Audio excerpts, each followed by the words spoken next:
The new Medieval Town Square set is finally out, and I have had the chance to get my grubby hands on it, so today we're going to be upgrading all of the minifigures from the set, and we'll also be adding in a few animals that I think should have been included with it. So let's get right into it. I think we should start off with what will most likely be everyone's favorite fig from the set, the new Wolfpack Marauder. But before we upgrade him, I'd like to share my thoughts on the original fig. The new torso print is basically perfect in my eyes. I have seen some people that don't like that the wolf sigil is slightly covered by the belt and the collar, but I personally think that it adds in more depth to the design. The fatal flaw with this guy is that he unfortunately just doesn't have any printed legs, and I would have preferred a reissue of the classic medieval hood piece. But other than that, this fig is wonderful. So to upgrade him, I'm going to remove everything but the torso and the crossbow. We'll start by giving him some dual molded and printed legs. These come from the Johnny Thunder CMF from Series 19, but you could honestly use whatever black and brown legs you might have in your collection. I'm also going to give him a Mando cape in brown instead of the full-size one. The Mando cape just feels slightly more roguish to me. I can't really explain it, but I think you get what I mean. We will also be giving him a mean-looking face from what I believe is Castle 2013, like the Red Dragon faction. And to finish off this fig, we'll be placing a medieval hood on top.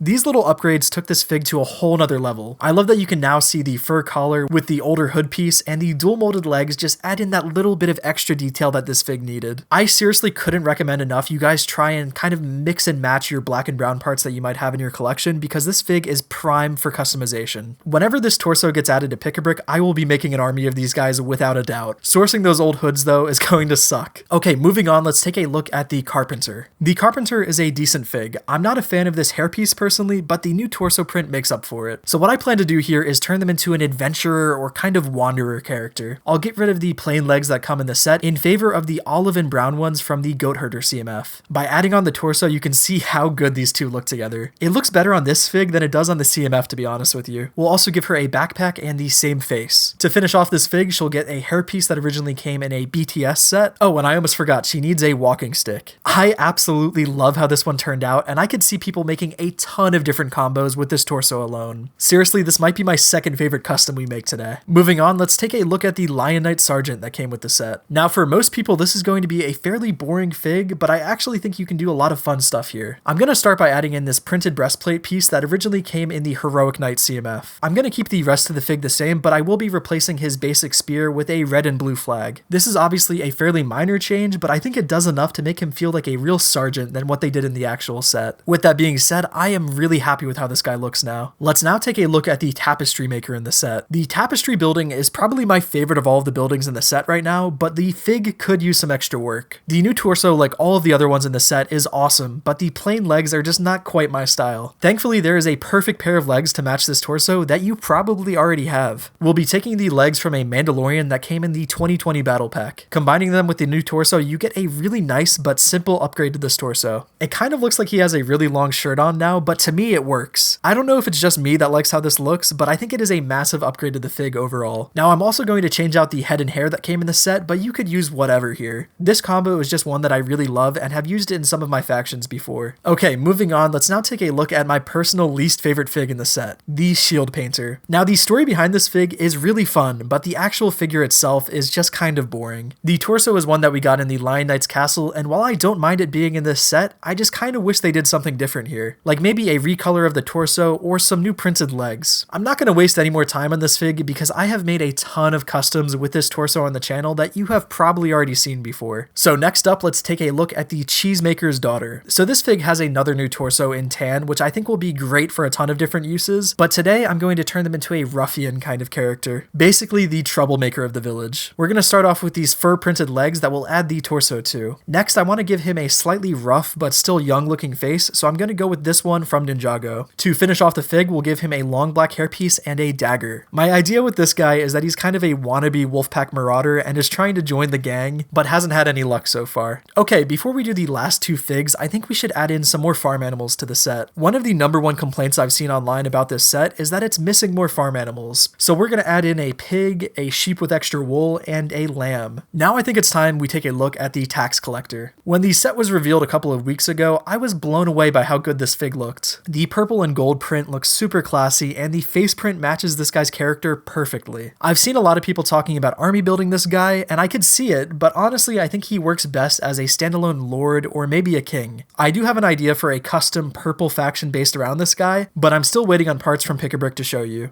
So for now, all I'm going to do is give him a horse because this set absolutely should have come with one. I mean, how else was this guy going to get back and forth from the Lion Knight's castle? Seriously though, the prints on this fig are great, and I cannot wait to see what everybody comes up with when these parts eventually come to Pab. And finally, the last fig we have to upgrade today is the Innkeeper. Again, this set just killed it when it came to giving us new torso prints. I love the little dirt prints on this torso, and the pouch on the waistband looks really great. But like most of the figs in this set, the legs, or skirt in this case, is unprinted. Now I get it, LEGO is only able to make a certain amount of new prints per set, but I still crave the printed legs. Thankfully, you have some pretty decent options to upgrade the Innkeeper. If you have any Dumbledore figs, he often came with dark red legs and skirts, so you could try that. But what I'm going to do is give her a skirt from Elrond that came in the Rivendell set. It matches pretty well, and while it may be a little too detailed for this character, I think it works just fine. I'm also going to give her an alternate hairpiece in case you don't like the hood that came in the set. And that's all of the minifigures done. I always have a ton of fun making these minifigure